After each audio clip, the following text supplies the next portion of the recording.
Welcome, everyone, to our presentation on Luchesio and Buonadonna, the first lay Franciscans. My name is Greg Colley, and on behalf of the research, writing, and presentation team, I'd like to thank you for being present at our retelling of the story of two of the very first members of the Franciscan Third Order of Penance. During the course of today's presentation, you will see images which are authentic to the time or the place in which Luchesio and Buonadonna lived. The panorama you see on this slide, for example, is Poggibonsi, which is in Tuscany. It is where Luchesio and Buonadonna lived 800 years ago.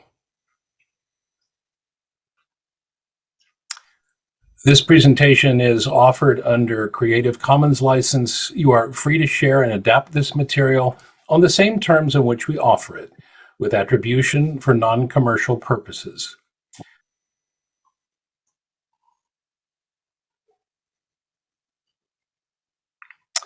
Who were Luchesio and Buonadonna, and how can their 13th century journey towards living a penitential and gospel life guide those of us on the same path centuries later? Today we present an introduction to this wonderful couple and their spiritual journey in their own words as we imagine them based on careful research.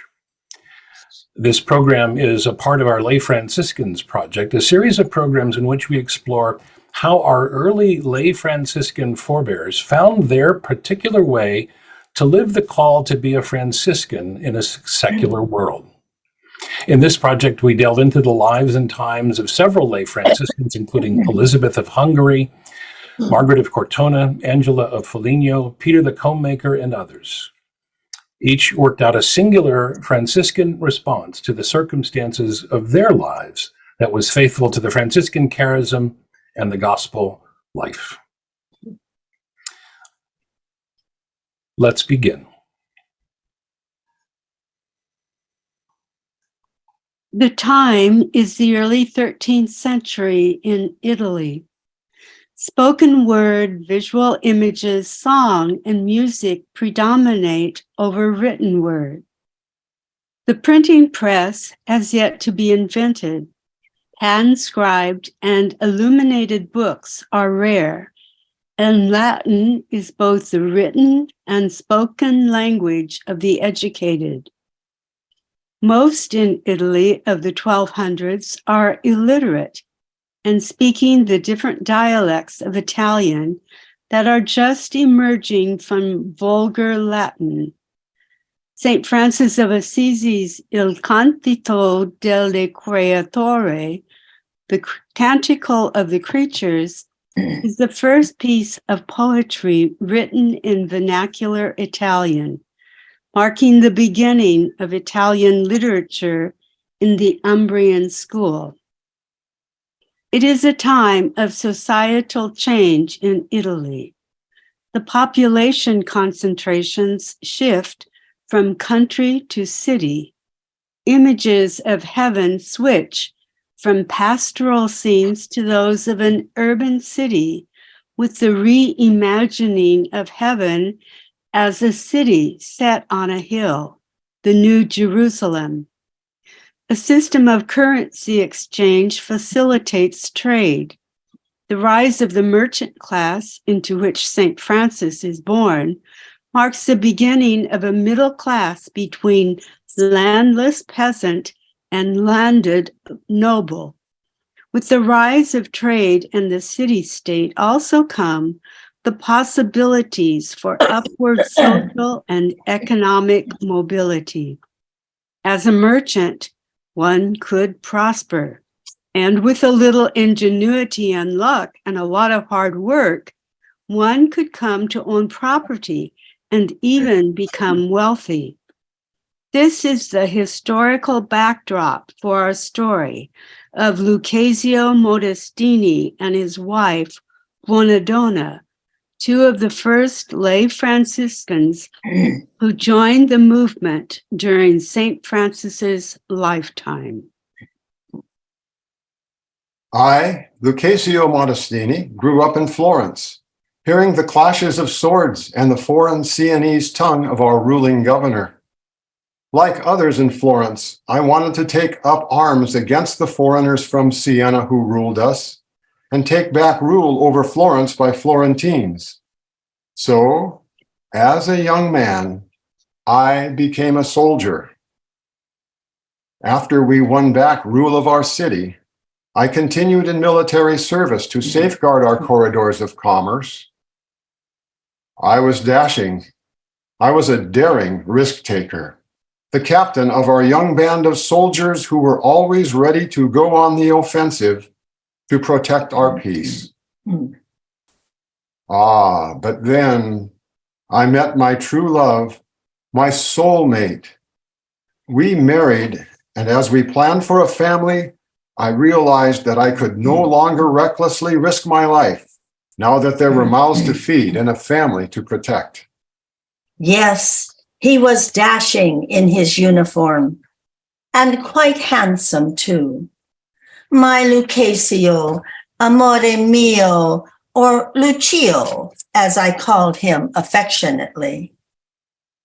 We had 2 sons, and now that we had children, I kept reminding Lucio that fighting and having a loving family did not go together. How would his 2 sons grow up if he died in a skirmish? Over what? Over protecting a dirt road for a wagon full of pots and pans? But finally, he listened and resigned his captaincy. And to keep him from being tempted to go back, we moved. We moved away from Florence to Poggibonsi, where it was quiet and peaceful. Ah, yes, my love, my beautiful wife, my good woman, my Buonadonna, did finally convince me to give up soldiering. So we moved. Just where the Via Francigena leaves the Val d'Isa and starts to climb upward toward Siena, if you keep close to the narrower fork of the Staggia River, there you will find Poggibonsi. There, my good woman and I settled down with our boys and started a business. I was an entrepreneur, and a very successful one, I might add. I was a merchant to the merchants. I bought, sold, and traded currencies. I made loans. I was greedy for money and often had large amounts of various types of currency in my vault. Naturally, I had to protect my valuables, my money, whether it was German pfennigs or English pennies. Currency was my stock in trade. I constantly thought about how to improve my security, about the way in which thieves might break in, and how I could deter them. I kept watch over everything with the vigilance and tactics of a soldier. I always made sure I extracted every bit of money owed to me. I monitored exchange rates constantly and tirelessly. I was merciless to the letter when collecting debts. Many who could not repay my loans, I sent to debtor's jail. And we were wealthy. My good woman Buonadonna was happy. We could give the boys everything they wanted. We lived in the best neighborhood. We ate the best food. We could afford to be extravagant. Life was good. Yes, we were greedy. Both of us wanted everything for the 2 boys, everything of the best for them. And as we both thought, that took money, and lots of it. Now looking back, Lucio and I realize how wrong we were. Here Lucio and I were, very successful, with power, influence, and money. But it all meant nothing after the boys died. It was a freak accident. No one was to blame. But suddenly, like candle flames blown out by a random breeze, our boys were gone. It was too late when we realized that they, our boys, our little ones, our angels, were what had given meaning to our lives. That the power, the influence, and money meant nothing without our sons to hold and to love. We were devastated. My poor darling Luchio was lost. I was in my 30s, in my prime, but without our boys, life no longer had any meaning. In the jolt of a single tragic moment, I discovered the fleeting nature of success and the importance of family and relationship. I could no longer live with myself for tearing families apart by sending fathers to debtor's prison over something that, in the end for me, had lost its meaning. Money meant little. I had to find a way to give back, to repent for the mistakes I had made. In the end, we sold the money exchange business. We kept enough to start a grain distribution business to try to give back to farmers a fair price for their crops. Perhaps we were like fish swimming upstream. All our friends and business associates thought we were insane to give up a lucrative business to take a gamble at being more fair to farmers. Why, they asked, should we care about sharecroppers? Even a bigger question for them was, why on earth would we want to give them more money, a living wage, and take less for ourselves? But my Luchio would just smile wanly, not saying anything, and go about his business. The boy's death had taken the mischievous glimmer out of his eye and the laughter out of his smile. But it had steeled his determination to live a better life, a more spiritual life that focused on what was truly important in this world and the next. Yes, the grain exchange business was a success. But for me, it was too much of a success. I was wealthy, but my good woman and I were still very comfortable. I was unsettled. I was disquieted. My conscience still bothered me. How could I sit in my cool counting house while the farmers who were my customers toiled in the heat of the day? How could I take my ease riding to market while my farmers with pulling carts to the market without the benefit of a horse? How could I become rich on their labor while they remained poor every day? Every day I could see the toil it took on their hearts, hardening them so they could steel themselves against a coming cold winter. They might be poor in pocket, but poor in spirit they were not. I longed for a peace and freedom that eluded me. Having money, not having money, in many ways it seemed to make little difference whether one was rich or poor on how well one lived. I could see it in his eyes, and it hurt my insides. My poor Luchio, my vita mia, my life.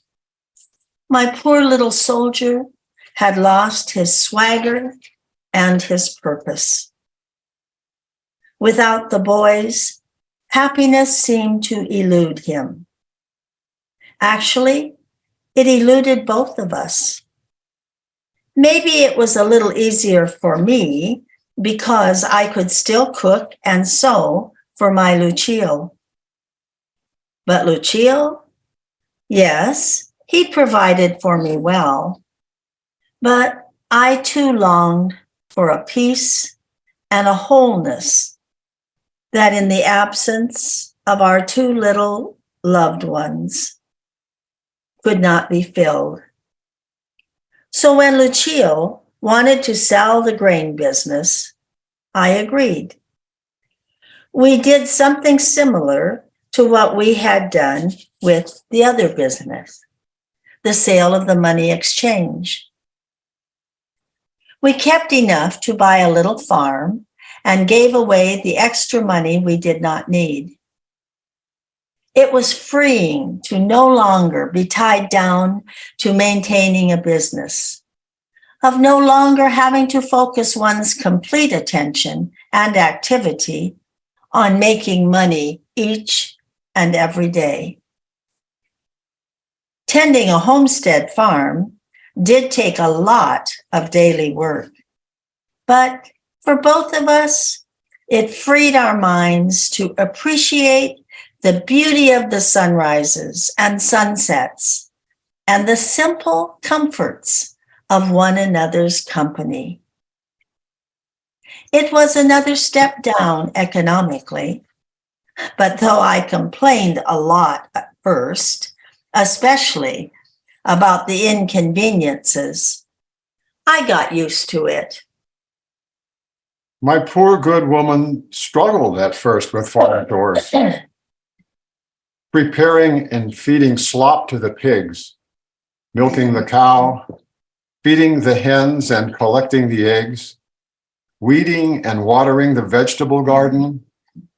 All of this absolutely wore Buonadonna out at the beginning.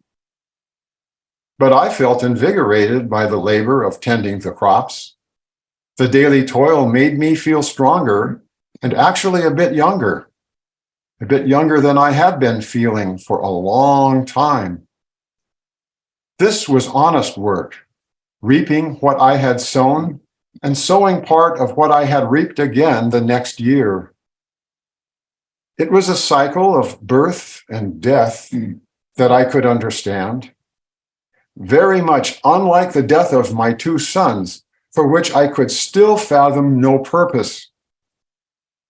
But unlike my former sharecropper customers in the grain business, I owned my land. I was still very blessed and had made it a bit more peace with myself.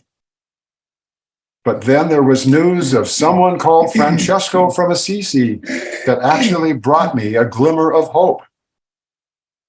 My poor Luchio. His hair was a bit gray now that he was in his 40s, but he was still searching for something that our boy's untimely death had taken out of him. Happiness and a real purpose for living. Then we heard that this ill poverello, this little poor man, was coming to town.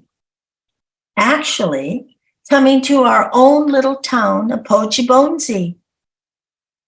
It is in the coming of Francesco de Assisi to our little town that the real story begins for us, and when we really start to live again. This is what I remember of that remarkable day. I knew Francesco's name, but he didn't know mine. I was just another person in the crowd at the piazza, where our home village of Poggibonsi was. Everyone in our town decided to come to the piazza to hear from the young, charismatic Francesco that day. And even though we were just another couple amidst the crowd, I felt like he was talking directly to us, just to my poor Luchio and me. We listened, enraptured by his words. His enthusiasm was contagious. He had us singing and dancing. We wanted to hear more. The time in piazza seemed to fly by, and too soon his talk was over. Luchio and I exchanged glances. We knew we had to invite Francesco and his companions over to share an evening meal. We just couldn't let him leave quite yet. There was much more that we needed to ask him. So, emboldened by our need, I took a nervous gulp, marched over to where Francesco stood, surrounded by village dignitaries, and tapped him on the shoulder. Yes, I knew Francesco's name, but he certainly didn't know mine. I, who to this very day am known only by Luchio's nickname for me, the good woman or Buonadonna. I actually took the bold step of inviting Francesco over to dinner, and he accepted. The first time I heard Francesco speak of radical poverty, a loud clanging cymbal rang in my ears.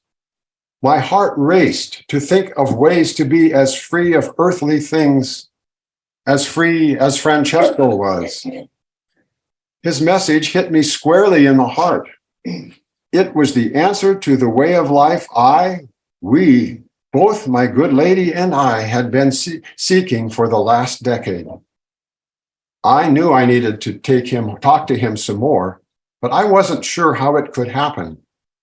Francesco was surrounded by dignitaries and companions, as well as people in the piazza crowding around to ask him questions.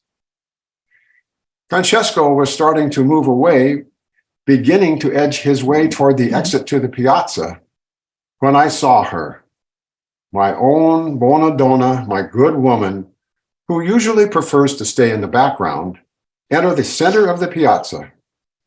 Buonadonna marched through the crowd as if she were parting the Red Sea before her, and surprisingly, the crowd fell back to let her pass. When she reached Francesco, his back was to her. She reached up her hand as if to tap him on the shoulder, hesitated a moment when she realized what she was about to do, then continued her motion to get his attention.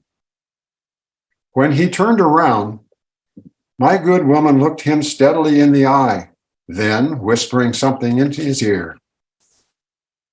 I could see Francesco nodding a yes. With that, Buonadonna turned on her heel and came marching over to me with a purposeful stare in her eyes. She had a meal to prepare, and I had better get with the program. I caught her in my arms and twirled my good lady around and around in joy. It was as if a dam had broken in my heart. A blockage that had been holding back the grief and hurt had burst free, letting it all wash away. Perhaps with Francesco, we had a chance to be happy again, both of us. I knew my poor Luchio needed to talk to Francesco. I prepared a meal, a meager and simple meal by the standards by which we used to dine as money exchange merchants. But somehow it was much more filling and satisfying for both soul and body than any meal we had ever eaten previously. Luchio kept plying Francesco with questions as I kept plates and cups filled for Francesco and his companions. Bursts of laughter would erupt from different sides of the table. The brothers kidded one another mercilessly, and every once in a while, one of them would break into song, whether he could sing or not. The give and take filled our home with a very familiar feeling that I had not felt in a long, long time. It was family. Yes, I did bombard Francesco with 1,000 questions that evening. Simplifying our lifestyle and livelihood had been an uphill battle with the other merchants and townsfolks who had known us when we had the money exchange business. They were suspicious. I know that we were the talk of Ponjabonzi that day. This is what they were saying. I can just hear them now. Do you remember that money exchange merchant, Luchesio Modestini? Remember when he sold his business and gave away a lot of money? Went into the less lucrative grain distribution business, sold that one, gave away more money, and then settled into homesteading on a farm? Well, we thought he was going to become a fanatic, denouncing the rich, wandering around irresponsibly, wreathed in vague prophecies. But he didn't. We still thought he was crazy to help at the hospital, though, nursing the fevered and vermin-ridden, especially the lepers. Well, guess what? Francesco de Assisi is over at his house having dinner right now, even as we speak. Yes, he snubbed the governor for old Luchesio. Odd. However, what they said didn't matter to me. My good woman could care less. The neighbors could gossip however they wished. We had found something more important and profound. With Francesco and his companions, we found a new beginning and a new family. It all sounded so wonderful. I had this one nagging thought, though. We were married. We were a couple. How were we to follow Francis? We had heard that Clare of Assisi had run away from home on Palm Sunday to join Francis, and that Francis had not let her roam around with him or the brothers. Rather, Francis took Clare to a convent. What would happen to us? Would we have to go our separate ways? Lucio to follow Francesco through the countryside, and I to a convent? I could not imagine life without Lucio. He was my life.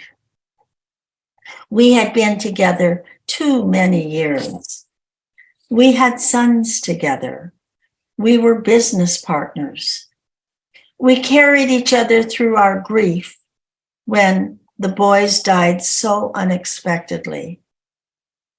We were to grow old together until death would part us, like it parted us from our sons. How were we to follow in Francesco's footsteps? I was afraid to ask the question. I was even more afraid to hear the answer. What would I do if Lucio wanted to follow Francesco and only do it as a single person? What would happen to me? Could I deny Lucio his opportunity for happiness? Would I ever be happy without my soulmate, Lucio? I wanted to avoid both the question and the answer, but my Lucio knew me too well. He knew that he would have to ask for both of us. So troubled, my Buonadonna, so troubled over something that would never happen. I would never leave her, but I could tell she was afraid. She was afraid of denying me my happiness and afraid that might mean she would be alone. And she would tell me nothing of her fears because she wanted me to be happy. I had to speak to Francesco for both of us. There had to be a way. Here was Francesco. He had been a soldier like myself. He had been a merchant from a merchant family like myself. Like me, he had grown up with the finer things of life. Like me, he had found little meaning in them. What he had found that gave meaning to his life, I needed to find. But I was married, and there had to be a way for a married couple to live the gospel life also.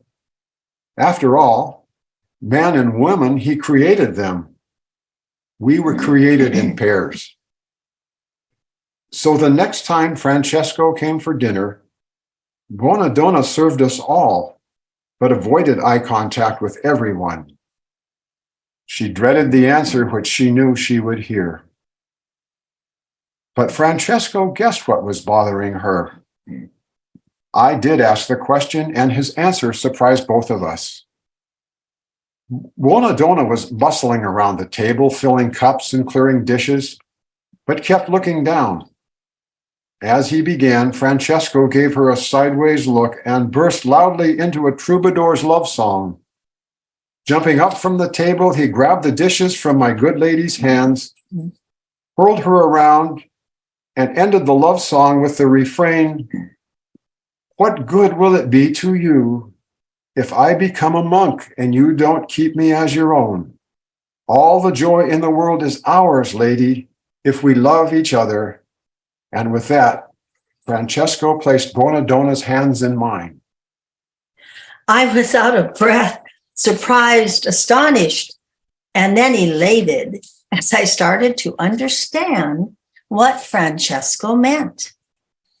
Luchio and I never hugged each other so tightly and so happily. I never expected a song in answer to my unasked question. Francesco was creating a new way for us to be penitent, to follow in the footprints of Jesus as husband and wife. He was creating what he called the third order of penance for lay people with families. They call us the first couple to follow Francesco. Francesco later gave Luchio authority to admit new members to the third order of penance. Francesco gave us permission to wear the towel and clothed us both in the habit of the order, belted at the waist with a cord. I did not mind giving up my fancier dresses, my jewelry or silk purses for the towel cross and the coarse habit. Yes, I would still trade an embroidered belt any day for a simple cord to tie around my waist. Wearing a habit freed us with a greater simplicity and a new understanding of what Francesco meant by radical poverty. In the greater family of the third order of penance, we could find our happiness once again together. Buonadonna and Luchesio spent long and happy lives together as lay Franciscans, though at times they continued to disagree on exactly how to live it out. In one story, a beggar comes to their door asking for bread. Luchesio asks Buonadonna to bring the last of their bread from the pantry. Buonadonna complains that if they give the last piece of bread away, they will not have anything to eat that day. Luchesio insists, and Buonadonna agrees. When she finally opens the pantry door, instead of one small piece of bread, she finds the pantry filled to the brim with loaves of the finest kind. Tradition has it that they both died on the same day within hours of each other on April 28, 1260. According to legend, Buonadonna asked Luchesio to let her die with him. Luchesio prays, and Buonadonna falls ill with a fever and precedes Luchesio in death. Luchesio is buried at Santa Maria de Carmaldo in Poggibonsi, now the Basilica of Saint Lucchese. Buonadonna's remains were carried away in battles between Germany and the Florentines. Because of the many miracles that occurred at his tomb, Luchesio was beatified by Pope Gregory X in 1274. On Luchesio's tomb in Poggibonsi is the following inscription in Latin.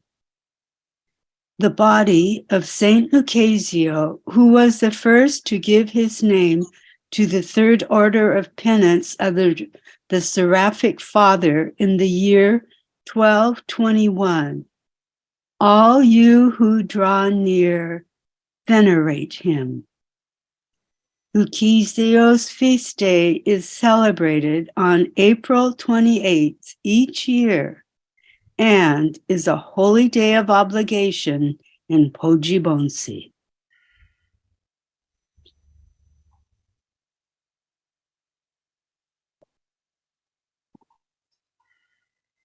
This is Greg Colley again.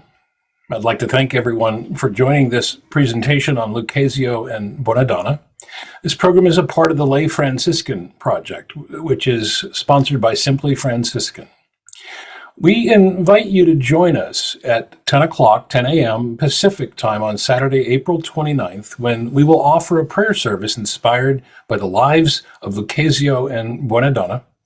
Please note that April 28th is the memorial of Blessed Luchesio, but we're holding the prayer service the next day so that more people can participate. April 29th is the feast day of St. Catherine of Siena, whom we are fairly sure won't mind. Look for announcements about this prayer service in our newsletter. Thanks again for spending time with us.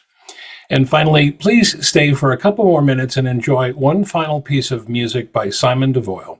It's a beautiful duet, and we can imagine Luchesio and Buonadonna singing together. Ave Maria, gratia plena, Dominus tecum, benedicta tu in mulieribus, et benedictus fructus ventris tuae, Iesus. Sancta Maria, Mater Dei, ora pro nobis peccatoribus, nunc et in hora mortis nostrae. Ave Maria, gratia plena, Dominus tecum, benedicta tu in mulieribus, et benedictus fructus ventris tui, Iesus. Sancta Maria, Mater Dei, ora pro nobis peccatoribus, nunc et in hora mortis nostrae. Ave Maria, gratia plena, Dominus tecum, benedicta tu in mulieribus, et benedictus fructus ventris tuae, Iesus. Sancta Maria, Mater Dei, ora pro nobis peccatoribus, nunc et in hora mortis nostrae. Amen.